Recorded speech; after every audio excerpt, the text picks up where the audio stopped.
मित्रांनो नमस्कार. प्रभात कट्टाच्या नवीन एका अपडेटमध्ये मी सुनील तुरकर आपले स्वागत करतो. भंडारा जिल्ह्यातील तुमसर तालुक्यातून एक धक्कादायक आणि ब्रेकिंग बातमी समोर येत आहे. मानव धर्माचे संस्थापक महान त्यागी बाबा जुमदेवजी यांच्याबद्दल बागेश्वर धामचे महाराज धीरेंद्र शास्त्री यांनी आक्षेपार्ह विधान केले आहे.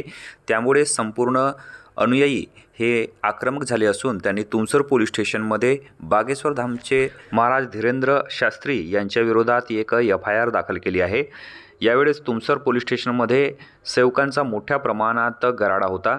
यावेळेस त्यांनी धीरेंद्र शास्त्री यांचा जाहीर निषेध केला आहे. विशेष म्हणजे महाराष्ट्रातील संतांच्या विरोधात धीरेंद्र शास्त्री यांनी विवादित भाष्य केले होते. त्यामुळे महाराष्ट्रात त्यांच्या विरोधात एक संतापाची लाट उसळली होती.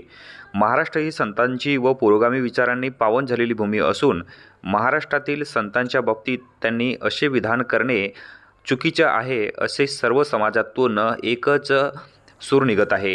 धीरेंद्र शास्त्री हे नेहमीच अनेक समुदायांच्या धार्मिक भावना दुखावण्याचे काम करत आहेत. भारतीय संविधानाने प्रत्येकाला धार्मिक उपासना करण्याचे स्वातंत्र्य दिले आहेत. त्यामुळे धीरेंद्र शास्त्री यांनी कोणाच्याही धार्मिक भावना दुखावू नये असे सेवकांचे म्हणणे होते.